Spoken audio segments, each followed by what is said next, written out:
más de la batalla cultural. Bienvenido, Giancarlo. Hola Isaac, primero que nada, gracias por la invitación. Segundo, ahí se me escucha, ¿cierto? Perfecto. Excelente. Bien. Ok, ahí vi que Alejandro asintió con la cabeza. Perfecto. Bueno, repito, gracias por la invitación. Una disculpa por haber interrumpido el debate que se notaba interesante, esa confrontación, y me gusta la confrontación. Entonces, interesante eso, pues. Pero bueno, perdón, Isaac, por cambiarte el horario, pero justamente voy a hablar en poco tiempo de por qué decidí dar esta batalla cultural específicamente en el ámbito cinematográfico, en el ámbito de lo que se conoce como cultura popular, porque es importante. Lo intentaré resumir en estos 10, 15 minutos para que la gente igual pueda dar sus preguntas y poder responder lo más que pueda. A ver. Yo me he topado en muchas ocasiones con personas, tanto de este espectro político de la política, valga la redundancia, como del contrario, que me dicen, bueno, ¿a quién le importa la película? ¿A quién le importa el cine? ¿A quién le importa las series? ¿A quién? ¿No? O sea, es fantasía, es ficción. En tanto que es fantasía y es ficción, resultaría de alguna manera irrelevante para el debate político. Y uno se pregunta, a ver, no podemos de ninguna manera separar el producto de quien lo hace. De la misma forma en que no podemos separar el arte del artista, no podemos separar una película del director, del productor, de los actores que participan en ella, de la gente que la financia. En ese sentido, esas personas son parte de nuestras naciones, de nuestra cultura. Compartimos cultura con ellos de alguna u otra forma, poca o mucha. En algunos aspectos somos de extremos opuestos, en otros coincidimos en muchas cosas. Entonces, podemos poner distintos ejemplos de películas que plasmaron la forma de pensar y de vida de sus autores o libros. Por ejemplo, en el tema de libros, te puedo poner el ejemplo de las Crónicas de Narnia, desarrollados por C.S. Lewis, que plasman evidentemente sus valores cristianos, su fe, su forma de vivirla y su forma en la que intentó transmitirle a la gente que leyera sus libros y posteriormente las películas que se hicieron ambientadas en su universo, un mensaje que el autor intentaba dar a conocer. El mismo ejemplo puede pasar con J.R.R. Tolkien, con su creación del El Señor de los Anillos, ambientado en la Tierra Media, con perspectivas distintas, porque para quien no sepa, un dato, J.R.R. Tolkien era una persona católica, mientras que C.S. Lewis no, sin embargo, sí se consideraba una persona cristiana, o sí era una persona cristiana, tan es así que tiene un libro que se llama Mero Cristianismo. Son visiones diferentes que van enfocadas de alguna u otra forma a valores que hoy en día están siendo atacados. En ese sentido, si nuestra cultura puede ir a la pantalla, yendo del libro a la pantalla, del libro a la película, del libro a la serie, del libro a una adaptación cinematográfica, un documental, en fin. Si la cultura puede ir a la pantalla puede rebotar en la cultura. Si la cultura puede permear en lo que vemos en la pantalla, lo que vemos en la pantalla al mismo tiempo puede permear poco o mucho en lo que nosotros vamos a ir absorbiendo, cómo nos vamos comportando.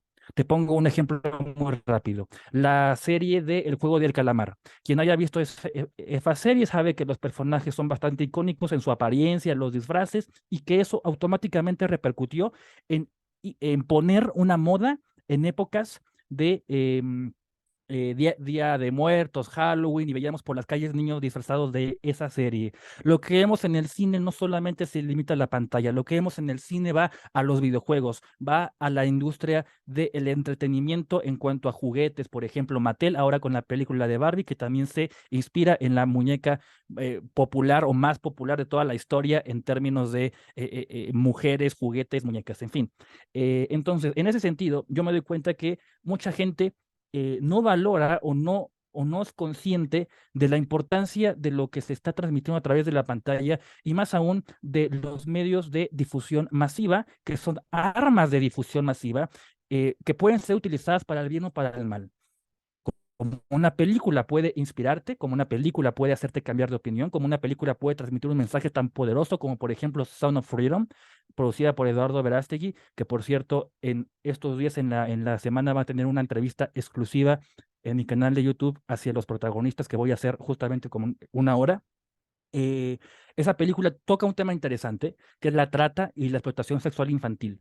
Un problema que casi nunca se toca, ya sea porque tenemos miedo a hacerlo, ya sea porque tenemos pena, tristeza, coraje, o simplemente es un tema de alguna forma tabú. En ese sentido, pongo el ejemplo de esta película por la bomba que soltó mediáticamente hablando, políticamente hablando y cinematográficamente hablando. Nadie se esperaba que iba a superar en su momento, en pleno 4 de julio, en plenas fiestas de Estados Unidos, a una película que es una blockbuster, protagonizada por uno de los actores más afamados de Hollywood, que es Harrison Ford, y me refiero a Indiana Jones 5. Sound of Freedom logró superar a Indiana Jones 5 en pleno 4 de julio. Sound of Freedom invirtió 14, 15 millones de dólares aproximadamente, y perdón que vaya tan rápido, pero el tiempo me come, en su producción, y ya lleva al día de hoy más de 80 millones de dólares recaudados. Al día de hoy es más éxito Sound of Freedom, más rentable, más exitosa económicamente hablando, que múltiples películas de Disney, de Marvel, de DC, etcétera. ¿Por qué es importante? Porque dio un golpe en la industria cinematográfica. ¿Por qué es importante? Porque quienes hablaron de la conspiración no fuimos nosotros. La película, quienes ya tuvimos la oportunidad, el privilegio de poder verla, no habla en ningún momento de una teoría de conspiración. No habla en ningún momento de lo que la acusan. Fueron los medios hegemónicos progresistas quienes empezaron a decir que la película promovía la teoría de conspiración, específicamente la QAnon, que se basa, según el New York Times, no lo digo yo, lo dice el New York Times, en un grupo de personas que creen que el mundo es gobernado por una élite global, adoradores de Satán, y que controlan el mundo y que hacen rituales con niños y sexo, en fin. Perdón lo explícito, pero así es. Entonces, tomando en cuenta que México es el proveedor número uno de niños en materia de trata para Estados Unidos, y Estados Unidos es el consumidor número uno, que México es el productor en un 60% de la pornografía infantil en todo el mundo. Tomando en cuenta esto, una película como esta puede transmitir un mensaje político y abrir puertas que antes ni siquiera pensábamos que podían estar ahí. Por eso pongo este ejemplo, porque es el de hoy y del que mucha gente de nuestro espectro político está, o espectro ideológico, como ustedes le quieran llamar, está informada de alguna manera al respecto. Entonces, quien les vuelva a decir progresista, de derecha, de izquierda, de centro, como sea que se identifique, cristiano, ateo, que a quién le importa la fantasía, a muchos les importa la fantasía. La fantasía importa, es una forma de representar, de sentirte inspirado, de sentirte motivado, pero también de sentirte triste, preocupado, amenazado. Entonces, si no les importara, señores, háganse esta pregunta. Si la fantasía y la ficción no importan, ¿por qué se empeñan en llevar su ideología a la pantalla? ¿Por qué se empeñan en cambiar los personajes y su esencia? ¿Por qué se empeñan en introducir la propaganda y subvertir lo primero? ¿En qué sentido? ¿Por qué se empeñan en cambiar y alterar las historias originales? Ahora la directora de Life Act va a ser la encargada del reboot de las Crónicas de Narnia. Una directora que dice que la película es feminista. Una directora que dice que la película aborda el tema con humanismo y feminismo, en fin. Esa directora va a hacer el reboot de las Crónicas de Narnia. Santo Dios, sabrá Dios qué van a hacer con las Crónicas de Narnia y cómo la van a subvertir. Ojalá que no, pero sabrá cómo le van a hacer. Una película que anteriormente por muchos era considerada un una forma de promover ciertos valores importantes, interesantes, vamos a llamarle cristianos, ¿no? Una película en donde Jesucristo es representado como un león literalmente en Aslan. Una película en donde ese león se sacrifica por un ser humano que lo traiciona. Una película en donde ese león resucita. Una película en donde ese león le dice a los hermanos Pevensey, en su mundo tengo otro nombre y deben de aprender a conocerme por él. Una película que es evidentemente un mensaje o tiene un mensaje cristiano. ¿Cómo lo van a subvertir? Sabrá ustedes. Cierro con esto. La próxima vez que alguien les diga eso, pregúntenle, entonces, ¿por qué quieren llevar su agenda política al cine? Entonces, ¿por qué las historias originales importan siempre y cuando les beneficien? Entonces, ¿por qué la apariencia de un personaje importa siempre y cuando vaya acorde a su discurso y no al nuestro? Entonces, ¿por qué? Entonces, ¿por qué han intentado cancelar a Sound of Freedom? Entonces, ¿por qué han atacado a una película que habla sobre la trata de niños como una película paranoica, alarmista y que promueve teorías de conspiración? Si la fantasía y la ficción no importan, ¿por qué quieren meter su basura ideológica ahí? Con esto cierro. Muchas gracias y recibo las preguntas que ustedes quieran. Perdonen por el Así, tiempo, la premura y bueno, espero que haya no te servido de poco o preocupes. mucho. Gracias. Muy bien, tenemos la mano de Ignacio. Adelante, te escuchamos. Y también si alguien más tiene algún comentario o pregunta para nuestro speaker, pueden hacerlo. Después de Ignacio, escuchamos a Alejandra. Muchas Ya. gracias, Isaac, y muchas gracias, Giancarlo, por tu participación tan encomiable. Me gustaría preguntarte qué piensas sobre los comités de censura que estaban establecidos, por ejemplo, en Estados Unidos, que regulaban la producción de las películas y entregaron, la verdad, cosas excelentes como Meet John Doe, Las Uvas de la Ira, entre muchas, muchas otras películas que valían mucho la pena, con actores que verdaderamente representaron la época de oro del cine estadounidense. Ahora, como sabemos, se denosta esta época porque se restringían muchos proyectos que efectivamente atentaban contra la moral pública e incluso los cineastas más extrovertidos tienen como insignia en sus obras pues el ser transgresores. Ahora, ¿tú piensas que sería adecuado volver a una regulación de este tipo, algún comité ciudadano, incluso fomentado por las estructuras estatales que regulara la producción de lo que tenemos en cartelera? A mí me parece que sería altamente deseable, pero me gustaría saber qué piensas tú. Ya, gracias, Ignacio. Mira, una pregunta bastante interesante porque te pone el foco en el tema del espectro político, de la libertad económica o de la libertad creativa de alguna manera. Yo creo, y pongo un ejemplo concreto, hoy día la película, por ejemplo, de Barbie, perdonen que hable de esto, pero es lo de hoy, es lo que está pasando hoy. La película de Barbie está prohibida en Vietnam porque sale un mapa dibujado a crayón que representa para ellos un mapa que está establecido o como lo considera el régimen chino. Este mismo mapa fue analizado por Filipinas y Filipinas llegó a la conclusión de que no había ningún problema siempre y cuando el mapa se mostrara con cierta difuminación para que no despertara polémica. La gente de Warner Bros. Dijo, el mapa literalmente es un dibujo a crayón, no teníamos la intención de que se interpretara como un mapa delimitado político real, simplemente es un mapa así al avión caricaturesco de dibujos, en fin.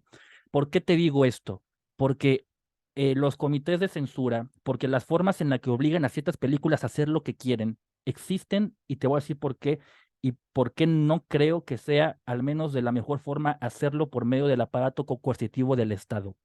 Ahí te va. Los Oscar, por ejemplo, muchas personas se preguntan por qué ciertas películas tienen inclusión forzada, por llamarle de alguna forma, y no voy a profundizar en esto porque me llevo media hora en ahondar en esto. Pero en los premios Oscar hay requisitos para que una película pueda siquiera ser nominada, y esos requisitos son de inclusión.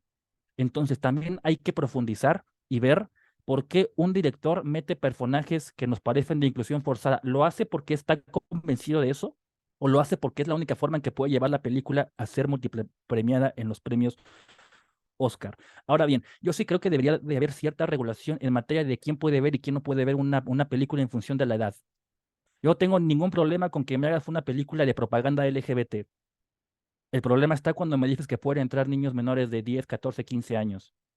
17 años, 18, no sé, lo digo en general. Yo no tengo ningún problema con que me hagas 50 sombras de Grey, 1, 2, 3, 4 y 5. El problema está cuando me dices que ahí pueden entrar niños. El problema está cuando me dices que ahí puede entrar un niño incluso acompañado por un adulto. Y lo voy a poner en contraposición con el ejemplo de la trata. Ustedes sabían que desde el movimiento Vía México, donde tuve el honor de participar, de trabajar y sigo teniendo muy buenos amigos, se han hecho iniciativas para que los hoteles prohíban que entre un adulto aún con un niño sin comprobar que es su padre o su madre o de dónde trae a ese niño. Porque hoy en día en muchos hoteles tú puedes entrar, ir con un niño y nadie te dice nada. Nadie te dice nada. Algo parecido puede pasar con los cines, con las películas. Tú hoy en día entras a muchos cines que incluso las películas tienen ciertas categorías en donde se supone que no está apta para menores. Con que tú vayas con un adulto, no pasa absolutamente nada. Entonces, me parece que por ahí podríamos poner el foco en una regulación que en teoría ya existen las categorías de películas, ya existen las sugerencias, incluso en plataformas de streaming hay contenido que te dice no apto para menores de 18 años, sin embargo está disponible.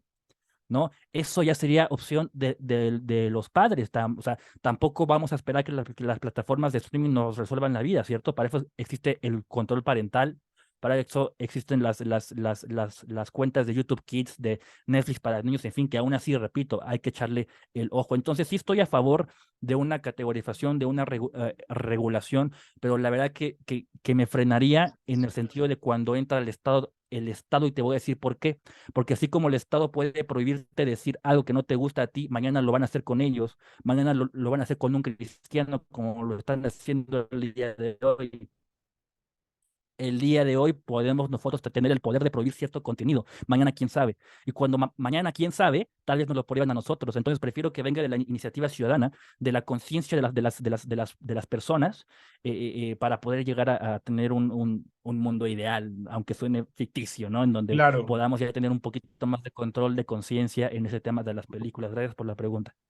Muchas Claro, por gracias, supuesto, Giancarlo, que se por tu regule el libre mercado. Gracias, Ignacio. Y tenemos dos manos levantadas de Alejandro y después Elisa. Les invito a que Hola, somos... Giancarlo, ¿qué tal? Buenas tardes. Nada más preguntarte, mira, sé que han estado boicoteando la película de Verástegui en algunos cines, es notorio, evidente, no pueden decir que no.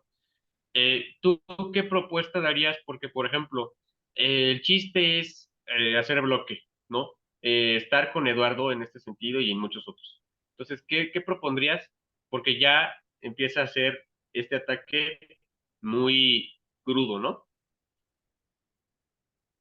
Sí, mira, lo que se hizo. ¿Qué propondría? Lo que se hizo. Y el ejemplo de la sociedad civil organizada en esta materia es excelente en lo que se ha vivido en redes sociales desde hace 12, 13 días que se estrenó la película en los Estados Unidos.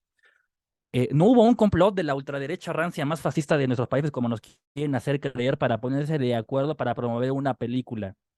¿A partir de qué momento la película empezó a estar de boca en boca de todos? A partir de que la empezaron a atacar. Si la izquierda no la atacaba, no hubiera tenido tanto apogeo o de menos no tanta controversia o batalla política en aspectos en redes sociales como lo ha tenido hasta ahorita, y esto le ha beneficiado muchísimo. Al día de hoy lleva más de 85 millones de dólares recaudados en taquilla.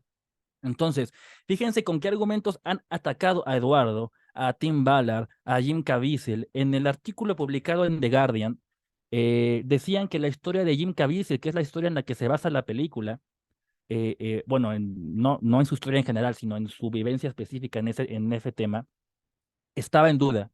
Era una supuesta historia que no se podía confirmar. Que la trama era paranoica, estaba dramatizada. Pues claro que está dramatizada, es una película, ¿no? Ahora bien, que Eduardo, bueno, pues lo atacan con que si tiene o no aspiraciones políticas y cómo lo financió y que quién sabe, que fíjense que las críticas no han sido de si la película es mala, porque yo te aceptaría una crítica de que la película es mala cinematográficamente hablando. Yo te aceptaría una crítica de que me dijeras es muy oscura, de que me dijeras los autores no lo hacen bien, de que me dijeras esa cualquier película cinematográfica, ¿estamos de acuerdo? Ahora bien, yo que pude verla, fue una gran película, fue una muy buena película, los actores son muy buenos, los niños específicamente, quienes voy a entrevistar en media hora, eh, lo hacen de forma fenomenal, y yo personalmente, particularmente, y aprovecho para la gente que está aquí a comprometerme con ustedes, se estrenan cines mexicanos el 31 de agosto. Yo voy a hacer una convocatoria, voy a regalar entradas dobles, vamos a llenar una sala y vamos a hacer una gran producción. Vamos a ir a apoyar la película de Sound of Freedom, y si podemos llenar más salas, perfecto, pero yo me comprometo aquí y en días lo voy a hacer ya que se confirmen los horarios, el cine, en fin, a regalar pases dobles para que podamos ir juntos todos a ver la película, específicamente en Ciudad de México, porque igual, pues bueno, estas 10 entradas dobles específicamente las que voy a regalar, pues van a ser de mi dinero, pero hay que apoyar esto. Los invito a difundir, a apoyar, a ir a ver Sound of Freedom y a llevar a un amigo, un familiar, un conocido. Es más, llévense a un zurdo. Háganle un favor al mundo y lleven a un zurdo a ver Sound of Freedom. Ese sería el mensaje para la pregunta. Claro que sí. Bueno, espero que el internet no esté fallando. Gracias. Elisa, ¿tienes una pregunta? ¿Levantaste tu mano? Mil gracias, ¿me escuchan? Sí, te Sí. escuchamos. Seamos Mil breves, gracias por por favor. el espacio, no. Esta es muy interesante y la verdad es que quedó resuelta mi pregunta con lo que acaba de comentar. Yo estudié cinematografía y exactamente estuve trabajando en la parte de producción y de distribución, entonces sé lo importante que es apoyar una película en el primer fin de semana de apertura y cómo en el momento en que entra a un país y se marca el fin de semana de apertura, eso determina el valor y todas las puertas y las entradas que va a tener en el resto de su carrera. Entonces, le quería preguntar esto y ver cómo podíamos como sociedad, como comunidad, apoyar a estas voces, pero muchas gracias, ya resolvió todo Aprovecho ese momento. esta intervención, Elisa, para dar un poquito más de detalle que quizá les pueda servir. Muy cierto lo que dice, es muy importante el primer fin de semana de apertura de una película, porque casi todas, si no es que todas, es más, corrijo, todas en el segundo fin de semana suelen caer en un cierto porcentaje, algunas un 30%, 40%, que es un promedio. Una buena película cae un 30% en el segundo fin de semana, pero el primer fin de semana, por ejemplo, Misión Imposible, la nueva película de Misión Imposible, me parece que invirtió 290 millones y ya recaudó 250, 260. Y apenas lleva creo que 3, 4 días. Eso fue su gran arranque. Eso quiere decir que la película va a terminar recaudando más de 600, más o menos. Y va a ser pues más o menos rentable. Sound of Freedom invirtió 15, ya lleva 85. Para que se den una idea o un dato más de especulación, para que una película sea considerada rentable, no exitosa, señores, rentable, que recupera ganancias, perdón, que recupera inversión y que tiene pocas ganancias, pero no como para decir es un éxito de taquilla, tiene que recaudar 2.5 veces más lo que invirtió en su producción. ¿Esto por qué? Por ejemplo, Sound of Freedom invierte 15, pero en términos generales, muchas películas o la mayoría, en términos de gastos de publicidad, invierten la mitad de lo que invirtieron en producción, más o menos, más o menos. Es obviamente, hay películas a las que le meten mucha publicidad, hay otras a las que no. ¿Cuánta publicidad creen que le metieron al live action de La Sirenita? Live action que tuvo un costo de producción de 250 millones de dólares, más los gastos de publicidad se eleva a los 400 millones, 350. Vamos a ponerle 400 millones de dólares. Los progresistas, ya ven, la derecha que se quejaba de que La Sirenita iba a ser negra, ya es todo un éxito, cuando apenas llegaba a 300 millones porque ya los había superado por 50 los gastos de producción. Y yo, no, compadre, tiene que superar 450, y ya que supere 450, comenzamos a hablar de que la película es rentable. La película terminó generando 550, casi 600, creo, si no es que se pasa por poco. ¿Se puede decir que el live action de La Sirenita es rentable? Sí, fue un live action medianamente rentable. Sin embargo, para hacer una película que tomó añísimos de producirse, con todos los gastos, no inviertes 250 millones para ganar 100.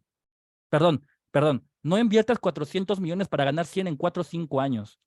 Entonces, una superproducción, un super éxito es, no sé, igual y me estoy volando la cabeza, pero para que se den una idea en términos de porcentajes. Avengers Endgame, de hace añísimos, invirtió creo que 400 millones, recaudó creo que más de 2,000 millones, ¿no?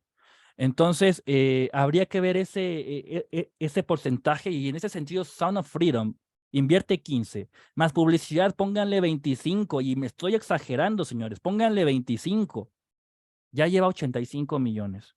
Eso es rentable aquí en China, eso es un éxito descomunal aquí en China, y tomando en cuenta que solamente lleva 12 días en cartelera, 13 días más o menos, en un solo país. Me atrevo a decir que Sound of Freedom, cuando llegue a nuestros países, al resto del continente, va a superar los 300 millones. ¿Por qué no? Y va a ser el éxito cinematográfico del año en términos de porcentaje. Obviamente no va a recaudar los miles de millones porque no fue una superproducción. Sin embargo, en términos de porcentaje, va a ser un éxito rotundo, incuestionable, innegable, y ojalá podamos irla a apoyar todos juntos. Claro que sí, así lo vamos a hacer, estimado Giancarlo.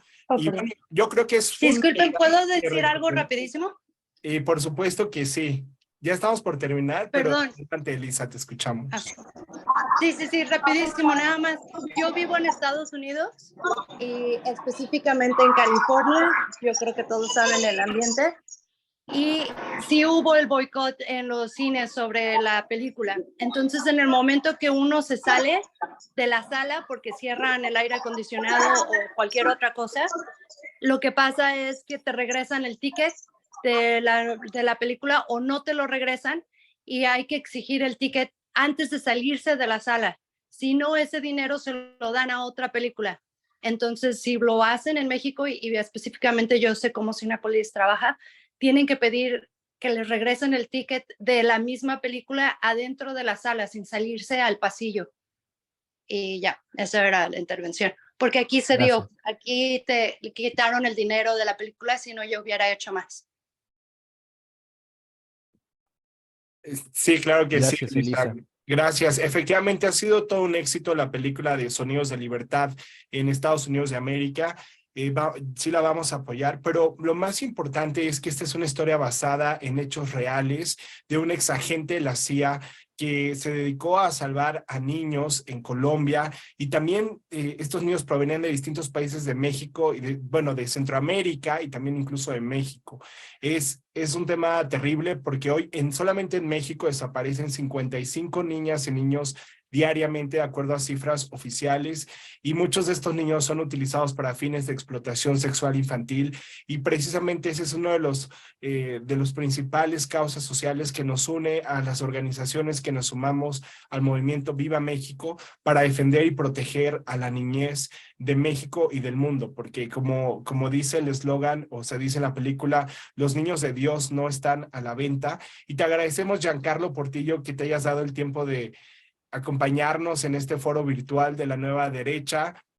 Sabemos que en unos minutos más Gracias vamos a, empezar. gracias a, Sí. gracias a ustedes por la invitación. La verdad que me hubiera gustado estar más tiempo, pero literalmente, sin mentirles, el día de hoy, hace 2 horas que te mandé mensaje, Isaac, me confirmaron una entrevista, así que igual los invito, lo estaré anunciando en la semana. La entrevista que voy a subir a mi canal de YouTube con Horacio Justo, una alienada, probablemente se sume a Agustín Laje, y los niños protagonistas de la película de Sound of Freedom, Sonido de Libertad. Los invito a irla a ver en cuanto se estrene en México. Los invito a sumar a toda la gente posible. Una disculpa por no poderlos acompañar más tiempo, pero agradezco infinitamente la invitación y ojalá lo que haya dicho, lo poco o mucho, les pueda haber servido de algo. Gracias y Gracias, hasta luego. estoy disponible cuando gusten. Gracias, Isaac. Adiós, mi querido Giancarlo.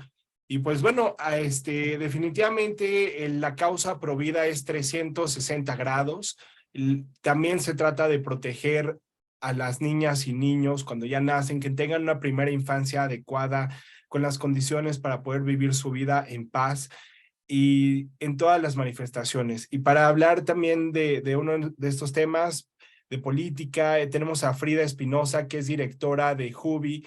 Es una asociación civil que significa Juventud y Vida.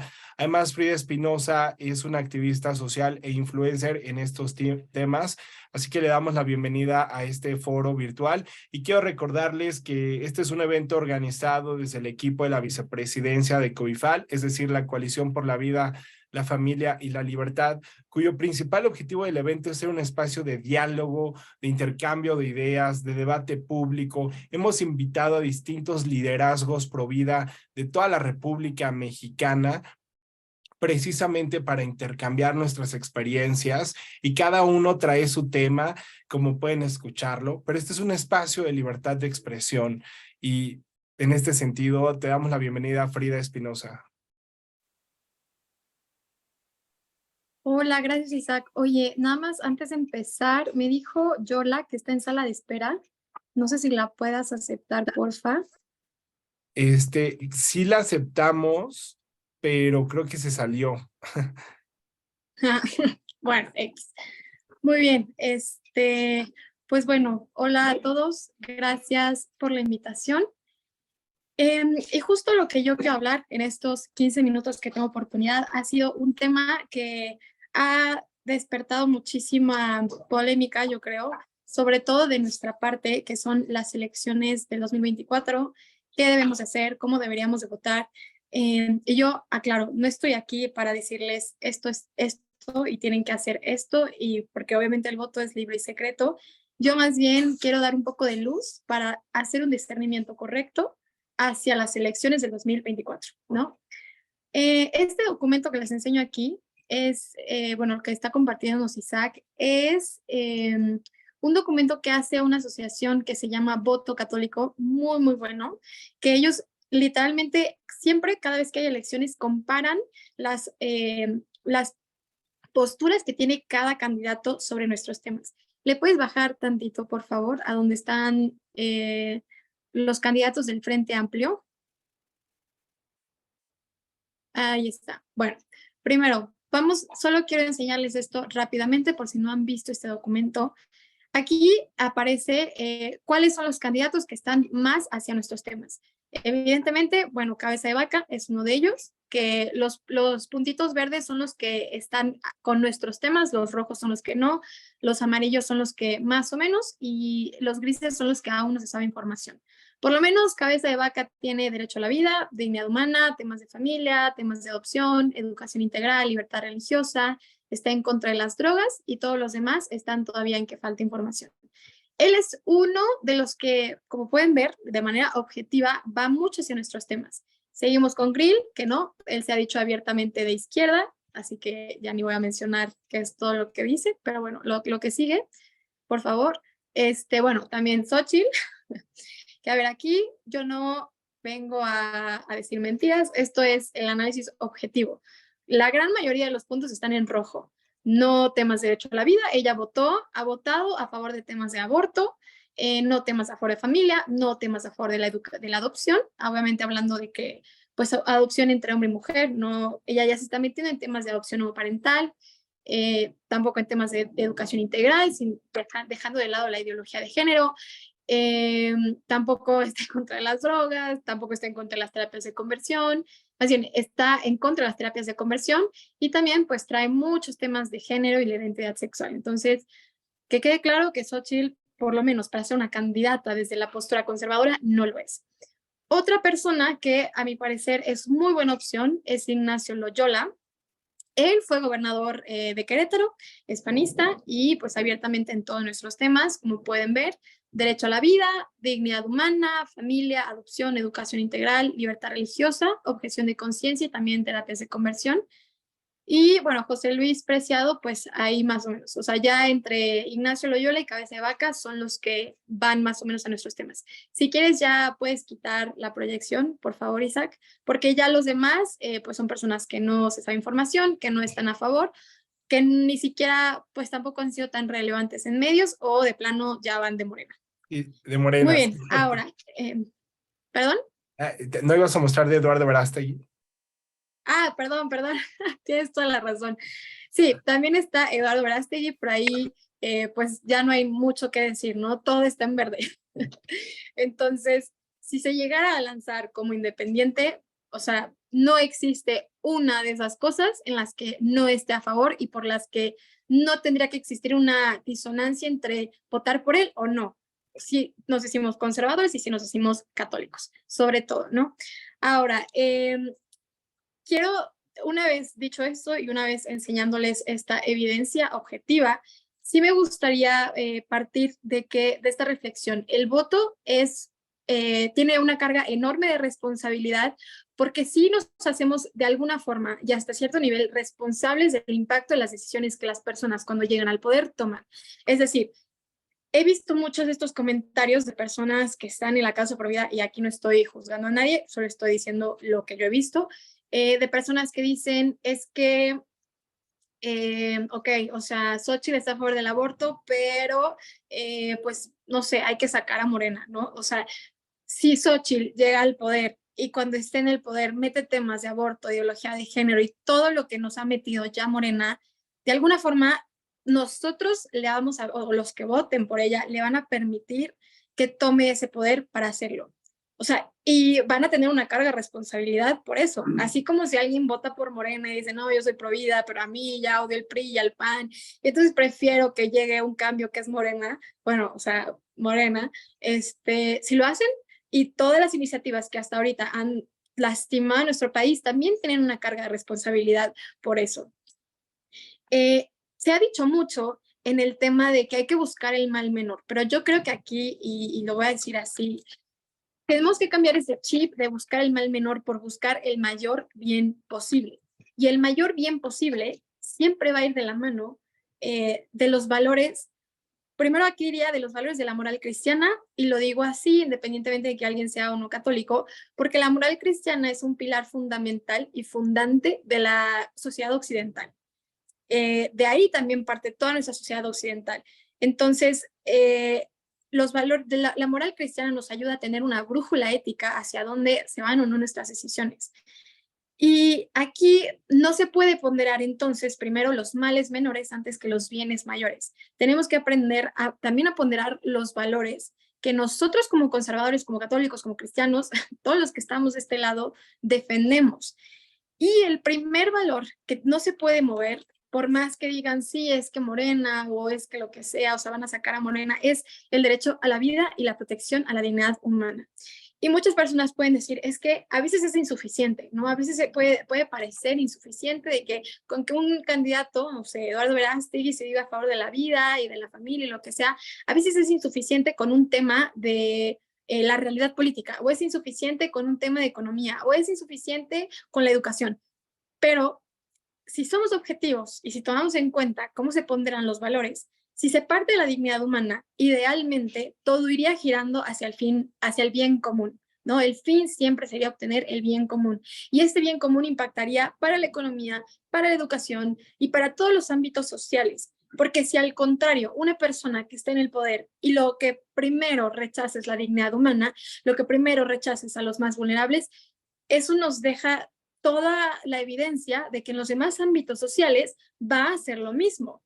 Porque si una vida no es tan importante como para resguardarla en el momento más vulnerable, en el vientre no lo va a hacer cuando sea un adulto mayor. Y por eso tenemos ahora iniciativas de eutanasia. Ya se está hablando de la eutanasia en México, porque así está la cadena. Si tú no respetaste la vida desde un inicio, no la vas a respetar al final. Si no la respetaste en un inicio en cualquier otra de las etapas, así les afecta en temas ecológicos, así les afecta en temas económicos, no te va a importar. Por eso sí es importante, cuando vean a los candidatos y los investiguen, que eso sea de donde hay que partir, por lo menos nosotros los conservadores. Ahora, también, partiendo de esto, de que la moral cristiana es un pilar fundante de la sociedad occidental, me gustaría leerles un fragmento que habla, que dice de la doctrina de la fe, en una declaración sobre el aborto procurado en temas de elecciones y candidatos y demás. Dice, un cristiano no puede ni participar en una campaña de opinión a favor del aborto, ni darle su voto, ni colaborar en su aplicación. Y también en el compendio de la doctrina social de la Iglesia menciona que la conciencia cristiana bien formada no permite a nadie favorecer con el propio voto la realización de un programa político o la aprobación de una ley particular que contenga propuestas alternativas o contrarias a los contenidos fundantes de la fe y la moral, ¿no? Y esto se puede modificar en algunas palabras para nosotros, todos los conservadores, sean o no católicos. Y creo que es también ahora, o sea, viendo este panorama que es difícil. Claro que es difícil por quién vamos a votar, quién tiene más oportunidad, porque creo que todos aquí no queremos que siga Morena, pero tenemos que ser inteligentes y tampoco tenemos que actuar por impulso. Número uno, el hecho de que Xóchitl Gálvez hable de ella, AMLO, en sus mañaneras, el hecho de que se haga tendencia en Twitter, no quiere decir que la mayoría de la sociedad y esa mayoría que ya estaba apoyando a AMLO va a cambiar su voto o va en automático a querer apoyarla, porque la realidad sale de las redes sociales. O sea, esa no puede ser una forma en la que midamos su éxito o no. Punto número 2. Tenemos que aprender como conservadores a dejar de ceder. Muchas veces nos han ganado espacios, nos han ganado discusiones, nos han ganado con iniciativas porque hemos cedido demasiado. Y creo que ya es momento de no voy a ceder en mis valores y yo exijo como sociedad civil, como persona, como familia, a los partidos que pongan a alguien que me represente y si no, no hay voto, punto. Por más presión que exista de que no, pero es que tú estás traicionando, porque así me han dicho en Twitter cuando digo que yo no voy a votar por Xóchitl, porque, y así lo digo, que yo estoy traicionando a México porque voy a dejar que Morena se quede más años. Y siento que, y han sido personas del PAN, ¿no? Que a veces me dicen eso. Yo no tengo nada en contra del PAN, nada. Yo creo que es un buen partido, hay buenas personas. Pero los partidos, digo, la gente no tiene la responsabilidad o no tiene la culpa de cómo están reaccionando las demás personas en la sociedad, porque más bien son los partidos los que tienen esa responsabilidad de rendirle cuentas a la ciudadanía. Y si no, tú no le quieres dar tu voto porque no tienes a alguien que te represente, no tienes por qué dárselo por más que haya coacción de que, pues no se trata de que sea el PAN o Morena, o más bien, no se trata de que sea el Morena azul o el Morena rojo, ¿no? Encabezado con un izquierdista o Morena encabezado con otro izquierdista, porque no debemos de ceder ante eso. Y yo sé que ante todo este panorama complejo, ¿qué nos queda hacer, no? ¿Qué nos queda hacer? ¿Qué opciones podemos tomar? Yo aquí propongo dos cosas. Y yo digo, no les voy a decir qué hacer, yo solo estoy intentando que decidan conmigo sobre la mejor opción y también obviamente dejar el espacio abierto para que puedan opinar. Yo considero que una de las personas que es un buen candidato para el Frente Amplio es Ignacio Loyola. Aquí les explico, para el tema del Frente Amplio tenemos como ciudadanía la posibilidad de registrarnos y votar por un candidato. Yo sí creo, y como lo veo en estadísticas, como lo veo de los propios líderes del partido, yo no creo que vayan a dejar a otro candidato que no sea Xochitl. O sea, porque a los otros de plano no les han dado ni el espacio, no los han mencionado, nada. O sea, yo no creo que le vayan a dejar el espacio a alguien más. Pero sí creo que nosotros podemos dar un posicionamiento con nuestro voto. Independientemente de que Ignacio Loyola no va a quedar como un candidato final como el candidato del Frente Amplio, sí puede quedar como uno de los finalistas con el que podamos decir, ¿sabes qué, PAN? Queremos a alguien así. Tú no nos estás dando a alguien así, pero nosotros te lo estamos exigiendo. Queremos ese tipo de perfiles y el peso conservador sí existe. Tanto es así que podemos organizarnos, podemos votar por una persona y podemos exigírsela de manera indirecta el perfil al partido. Eso por un lado, creo que es un ejercicio ciudadano que podemos hacer, que no compromete a nada, que no implica que ya te registraste al PAN o que no implica que si no votas por Ignacio o por el PAN en el 2024 estás mal o te lo van a reclamar. Claro que no, porque repito, yo no creo que lo vayan a poner como candidato del Frente Amplio, pero sí valdría la pena que llegue uno de los finalistas para hacer ese statement. Ahora, otra opción, si se lanza Eduardo Verástegui, también muchas personas, vimos ya en el análisis objetivo de que tiene todos los puntos verdes. Muchas personas han dicho el hecho de es que Eduardo Verástegui no tiene experiencia en política, es que Verástegui no sabe del tema, Verástegui se mueve en otras realidades. Creo que aquí lo más importante es que si partimos de que una persona tiene nuestros valores, que está haciendo acciones concretas a favor de la dignidad humana, por ejemplo, este tema de la película que a mí se me hace durísimo, durísimo todo lo que le está pasando ahorita por hablar en contra de un tema tan fuerte.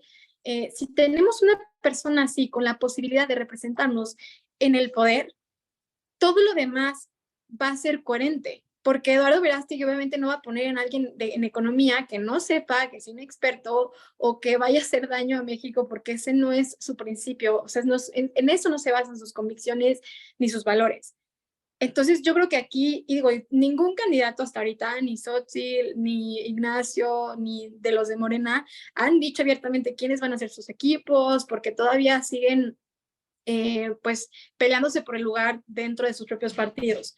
Yo creo que entonces tendremos que, pues sí tomar un poco ese voto de confianza en el que vamos empezando a apoyar a un candidato, o sea, si se lanza a un candidato que sí nos puede representar y que poco a poco nos vaya mostrando cuál es su plan para México, porque estoy de acuerdo en un chat ahorita estaban diciendo de que a veces se habla muy poco de las realidades que vive México, ¿no? A veces nos puede parecer que los conservadores nos encerramos solamente en ciertas problemáticas, pero repito, o sea, al final del día, sí, el tema del aborto, el tema de la vida, el tema de la familia, todos esos temas son fundamentales, o sea, son prioridad, sí, son prioridad, porque no podemos partir de que no puede haber el derecho a la vida, pero sí queremos que haya otras cosas, porque sin el derecho a la vida nada más tiene sentido.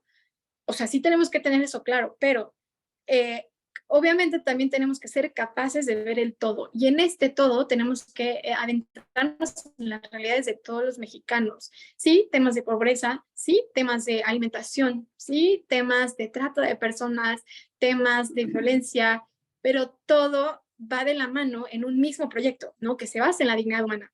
Y eso como ciudadanos, además, nos toca también exigir. O sea, muchas veces nos quedamos en el que pues el candidato pro vida ya llegó al poder y que votó en contra del aborto, pero todas las demás realidades o todas las demás problemáticas nos hace falta también exigirlas, ¿no? También nos hace falta exigir, nos hace falta sentarnos, dialogar y proponer.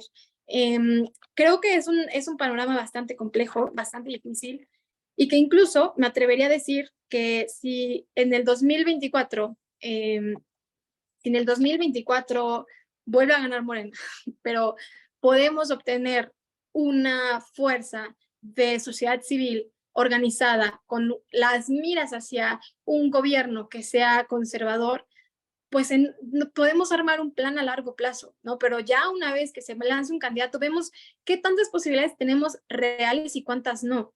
Y pensar en qué es lo que debemos hacer para lograr eso, porque al final lo que nos ha demostrado España, lo que nos ha demostrado Chile, nos han demostrado otros países, es que es un proceso a largo plazo. Vox hoy tiene una gran fuerza en España, hoy la derecha está arrasando en España y él empezó hablando en las calles sobre su perspectiva política, ¿no? José Antonio Cast dijo, me lanzo desde la primera vez a ser presidente, no ganó, pero su partido político ha crecido. En las últimas elecciones ganó la mayoría de los constituyentes, gente de derecha con las convicciones muy firmes, que traen un proyecto político muy bueno, ¿no? Y que incluso traen varias cosas que está muy padre que podamos ir observando y analizando para replicarlo próximamente en nuestros países. Perdón, se me trabó la lengua. Pero bueno, creo que ya se me acabó el tiempo. Pero bueno, solo quería decirles eso. Cualquier cosa, pueden buscarme en mis redes sociales como Frida Espinosa.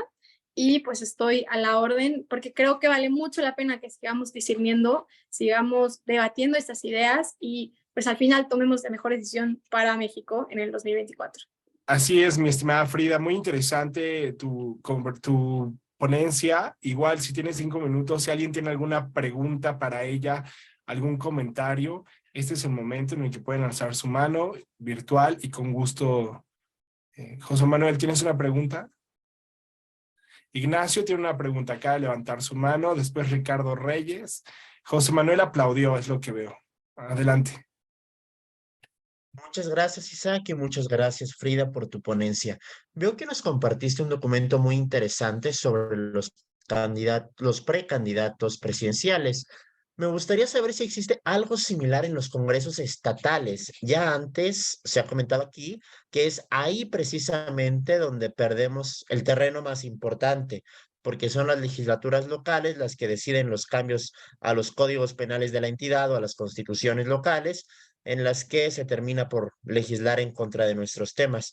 Esto por un lado, y por el otro, pues comentar mi completo acuerdo con dejar que la oposición se rasque con sus uñas si es que no presenta algo que valga la pena. La verdad es que su proyecto político vive en sala de urgencias y ya nos acostumbraron a decir que para que el enfermo sobreviva, tenemos que aceptar cualquier cosa. Yo creo que podría valer la pena dejar que se muera y después veamos qué nosotros podemos construir. Muchas gracias.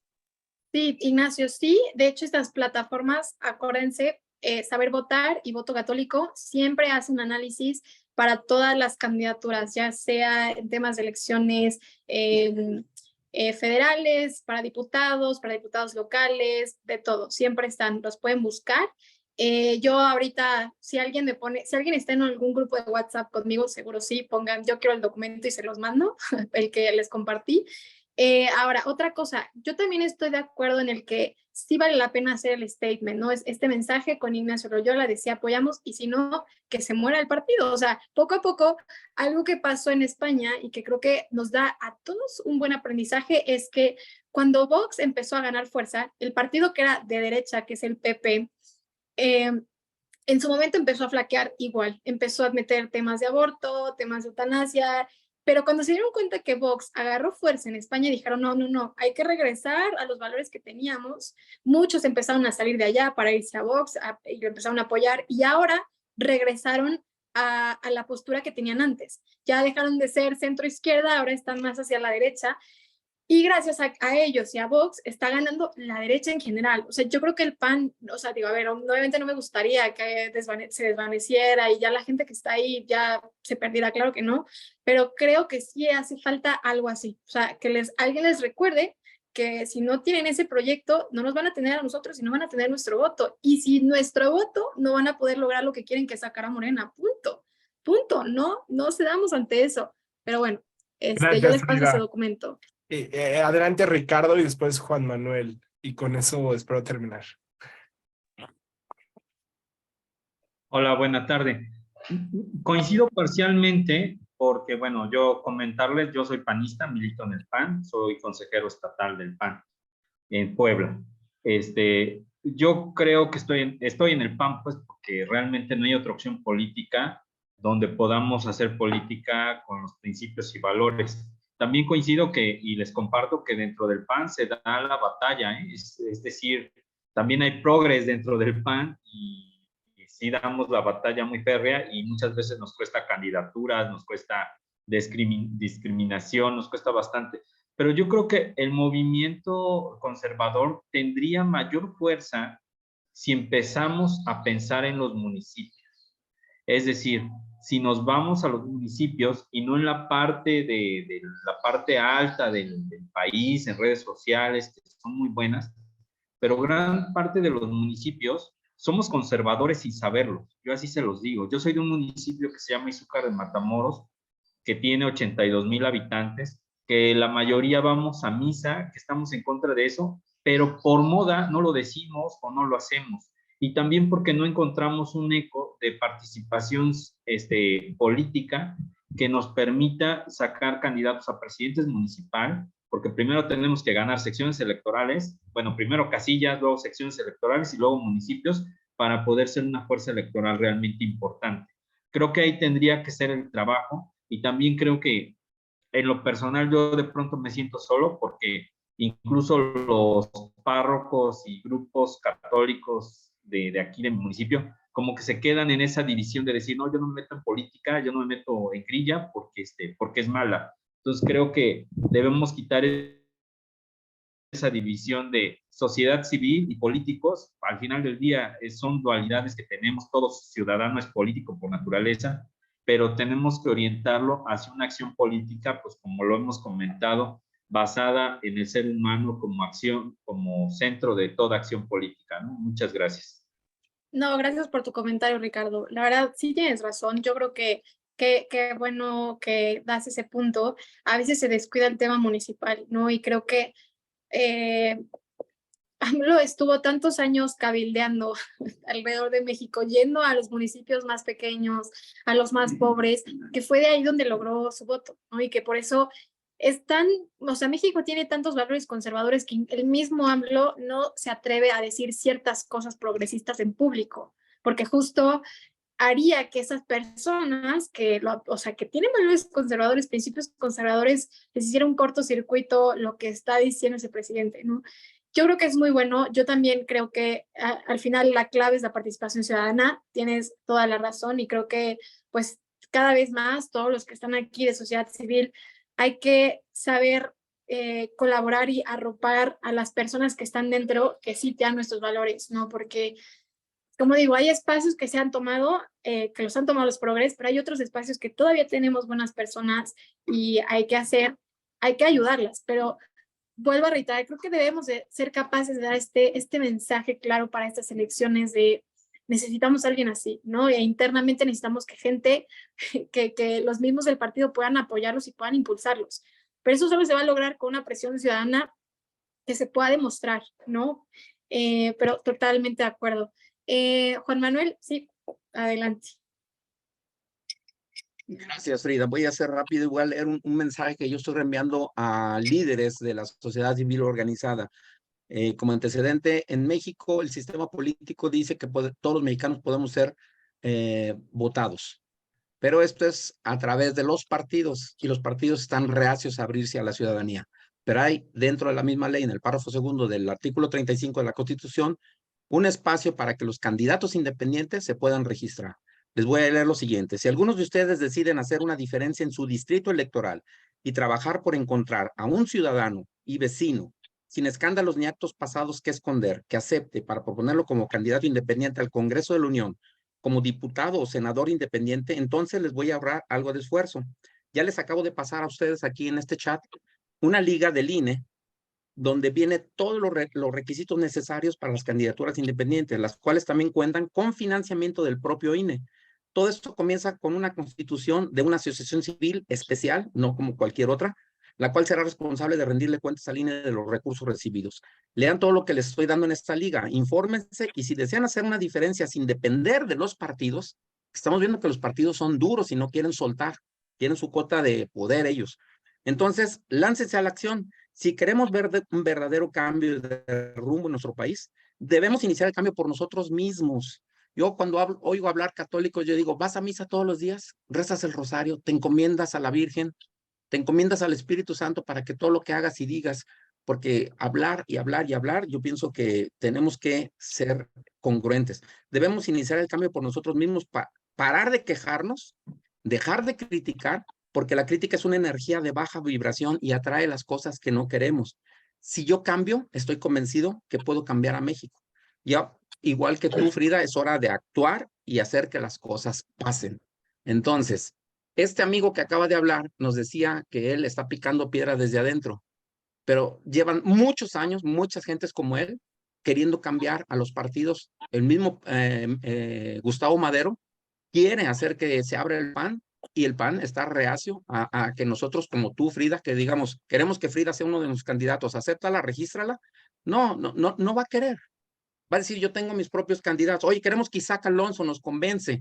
Es un tipo congruente, es un tipo con valores cristianos y nosotros lo queremos ahí de diputado. Piensa nada más 2 escenarios. Gana Verástegui la presidencia, pero el Congreso lo domina Morena, con mayoría calificada. Van a poder cambiar la Constitución y hacer lo que quieran, ¿sí? Aunque tengamos a Verástegui de presidente. Segundo escenario, gana Xóchitl Gálvez, que desde mi opinión no es que sea abortista. Ella ha defendido a la mujer que aborta. Dice que no se le puede penalizar, pero no ha dicho que está a favor del aborto. Hay que ser ojo crítico. No estoy yendo contra mis propios principios. Yo estoy contra el aborto y declaro que el aborto es un asesinato. Pero imagínense ustedes que Xóchitl gana, pero que nosotros logramos meter en los 300 distritos personas como nosotros, con valores cristianos. Y también no seamos apasionados y dejemos de lado a todas las demás creencias religiosas, porque Dios, estoy seguro que Dios acoge a todo el que se acerca a Él. De hecho, a Él lo criticaron porque dijeron, no, se está juntando con los publicanos y con los pecadores, decían los fariseos. Y Él le respondió, yo no vine por los sanos, vine por los que están enfermos. Y así llamó a Zaqueo, que era un empleado de los romanos, ¿sí? Y se lo llevó con él. Así le dijo también al rico que estaba, ¿cómo se llama el rico que estaba arriba del árbol? Ya me olvidé ahorita su nombre, que le dijo, baja, y porque hoy voy a cenar en tu casa. Y lo criticaron también porque llamó a un rico. Entonces, seamos tolerantes, seamos abiertos, seamos flexibles. No todo mundo piensa como nosotros. Si alguien está por México, pero no piensa como nosotros, si no es guadalupano, bueno, vamos haciendo que estas cosas que coinciden nos ayuden a tener un México mejor y va a ser gradual, va a ser paso por paso. No vamos a subir una escalera brincando del piso al 3er escalón.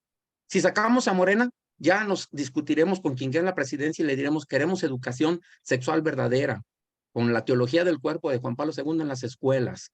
Queremos que des apoyo a las madres que quieren abortar, psicológico, médico, económico. Y ya nos pelearemos como sociedad civil organizada, que estoy seguro que ya no vamos a parar. Muchas gracias, El Juan Manuel. gobierno no es la selección. Sí. Bueno, Gracias, pues ahí está la perfecta liga, reflexión. para que la estudien. Nada más quiero aclarar que la Coalición por la Vida, la Familia y la Libertad es precisamente una coalición de diversas organizaciones de la sociedad civil, por ejemplo, donde está Jubi y diversos liderazgos que no solamente somos católicos, sino también hay cristianos, protestantes, incluso budistas, ¿no? O sea, realmente respetamos la libertad de religión de cada persona y en ese sentido nada más quería hacer esa aclaración desde COIFAL. Y adelante, Frida, ¿cuál es tu respuesta para Juan Manuel? No, nada, agradecer a Juan Manuel por su comentario. Creo que es muy atinado el tema de las candidaturas independientes. Solo sí me gustaría volver a tomar un poco muy rápido el tema de Xóchitl. Ella ha dicho que está en contra de la penalización de la mujer, como tú mencionaste. El problema con eso es que lo que dice es que está a favor de la despenalización. Para no penalizar a una mujer que aborta, se tiene que estar a favor de la despenalización. Y aquí caemos en una falacia que los abortistas siempre están diciendo, hay miles de mujeres encarceladas por aborto y eso es falso. La penalización del aborto penaliza no nada más a la mujer que aborta, sino a las personas que lo provocan con violencia, a los doctores que realizan abortos clandestinos, a las personas que obligan a una mujer a abortar. El tema es que nunca, o sea, realmente no se ha metido a una mujer por abortar a la cárcel. O sea, es prácticamente imposible ahora con las ahora todo lo que ha hecho la Corte es prácticamente imposible meter a una mujer a la cárcel, o sea, por aborto. Antes ya no se hacía. La gran mayoría de los que están en la cárcel eran hombres, por crimen de aborto, hombres. Entonces, ahí sí, pues difiere un poco, porque lo que va a Xóchitl es por la despenalización, no hay otra cosa. Y no se necesita ni siquiera la despenalización porque no hay mujeres en la cárcel. Entonces, en eso no creo que deberíamos cambiar las palabras de Xóchitl. Ella ha celebrado la decisión de la Corte, ha celebrado abiertamente el día del aborto libre, seguro y gratuito. Entonces, no podremos estar con ella en algunos puntos, pero en el tema del aborto sí hay que ser claros, ella no está a favor de la vida. No podemos caer tampoco, o sea, en ese tipo de argumento de que de repente la despenalización no, porque la despenalización involucra quitar la pena a esos hombres que fueron encarcelados por obligar o provocar o generar abortos de manera clandestina, ¿no? O en fin, eso es todo. Pero bueno, 100%, Juan Manuel, creo que al final nos toca a todos, ¿no? O sea, es cierto que cada uno desde la trinchera nos toca hacerlo, nos toca picar piedra, nos toca organizarnos y discernir, ¿no? Al final, como decía, no les vengo a decir qué hacer, yo los invito a discernir, yo los invito pues al final ver qué es lo que más va con nuestros valores, qué es lo que más nos conviene a futuro, que también estoy de acuerdo, ¿no? El tema de los congresos es sumamente importante, o sea, es algo bastante complejo, pero solo tenía 15 minutos, pero más adelante podemos Gracias. platicarlo con mucho gusto. Gracias.